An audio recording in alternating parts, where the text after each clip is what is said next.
Hello bachon, let us read this question. So the question says, photon with energy 5 electron volt are incident on a cathode C in a photoelectric cell. तो एक photoelectric cell के cathode के ऊपर हमने 5 electron volt वाला photons को incident करवाया. The maximum energy of emitted electrons is 2 electron volt. तो जिस एनर्जी से इलेक्ट्रॉन एमिट हुए वो मैक्सिमम एनर्जी कितना है, 2 electron volt. when the photons of energy 6 electron volt are incident on C. तो जब 6 इलेक्ट्रॉन वोल्ट का लाइट या फिर फोटोन हमने इंसिडेंट किया उस कैथोड पे, no photo electrons will reach the anode A. तो एनोड ए पे क्या होता है, कोई भी फोटो इलेक्ट्रॉन्स वहां पे रीच नहीं करता. If the stopping potential of A relative to C is, तो ए से सी के बीच में जो स्टॉपिंग पोटेंशियल है ये हमें फाइंड आउट करना है, जैसे कि कोई भी इलेक्ट्रॉन एनोड पे रीच ना कर पाए. तो इस क्वेश्चन को सॉल्व करने के लिए हमारा जो की कॉन्सेप्ट है ये सबसे पहले जान लेते हैं क्या है. तो की कॉन्सेप्ट हमारा है फोटो इलेक्ट्रिक इक्वेशन.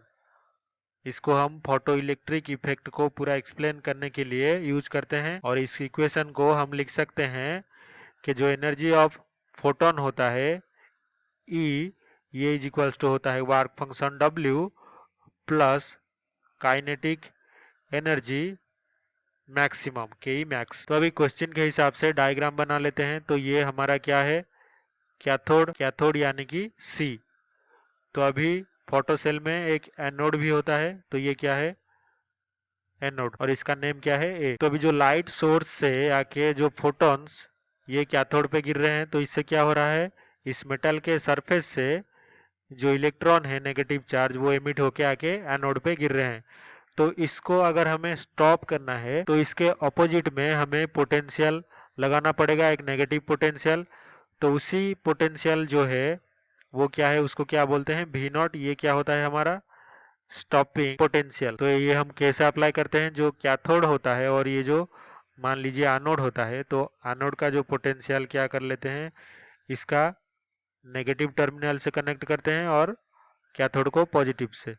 तो इससे जो पोटेंशियल बनता है भी नॉट, उसी को हम स्टॉपिंग पोटेंशियल यहाँ पे कहते हैं. तो यही हमें फाइंड आउट करना है. पहले हमारे पास क्या सिचुएशन था वो लिख लेते हैं. तो इनिशियली जो 5 इलेक्ट्रॉन वोल्ट का एनर्जी है फोटोन का, वो is equals to work function W plus हम लिख सकते हैं मैक्सिमम काइनेटिक एनर्जी. तो मैक्सिमम काइनेटिक एनर्जी हमें गिवन है 2 इलेक्ट्रॉन वोल्ट का. तो इससे जो वर्क फंक्शन है मेटल का W फाइंड आउट कर सकते हैं. तो ये हो जाएगा 5 माइनस 2 इलेक्ट्रॉन वोल्ट यानी कि 3 इलेक्ट्रॉन वोल्ट. तो इसको अभी दे देते हैं इक्वेशन 1. तो इनिशियली के बाद फाइनली हम देखते हैं क्या होता है यहाँ पे सिचुएशन. फाइनली हमने 6 इलेक्ट्रॉन वोल्ट का फोटोन इंसिडेंट किया. तो ये डिवाइड हो जाएगा किसमें, work function W plus kinetic energy जो मैक्सिमम होगा इलेक्ट्रॉन का. तो यहाँ पे हम W की जगह पे 3 इलेक्ट्रॉन वोल्ट पुट कर सकते हैं स्टॉपिंग पोटेंशियल. तो ये जो काइनेटिक एनर्जी मैक्सिमम होगा इलेक्ट्रॉन का इज इक्वल्स टू कितना हो जाएगा, 6 electron volt minus 3 electron volt is equals to 3 electron volt. लेकिन हमें क्या करना है, यहाँ पे नेगेटिव पोटेंशियल अप्लाई करना है ताकि इलेक्ट्रॉन हमारा स्टॉप हो सके. तो जो एनोड है इसका टर्मिनल चेंज करना है नेगेटिव और कैथोड यानी कि सी का पॉजिटिव. तो इससे हमें जो भी काइनेटिक एनर्जी मिला है इलेक्ट्रॉन का उसका नेगेटिव हो जाएगा स्टॉपिंग पोटेंशियल. या फिर हम लिख सकते हैं stopping potential will be equals negative of maximum जो काइनेटिक एनर्जी है इलेक्ट्रॉन का possible divided by charge of electron. यानी कि तो अभी काइनेटिक एनर्जी मैक्सिमम हमने अभी अभी फाइंड आउट किया था 3 electron volt divided by E, और इसका साइन क्या रहेगा, नेगेटिव.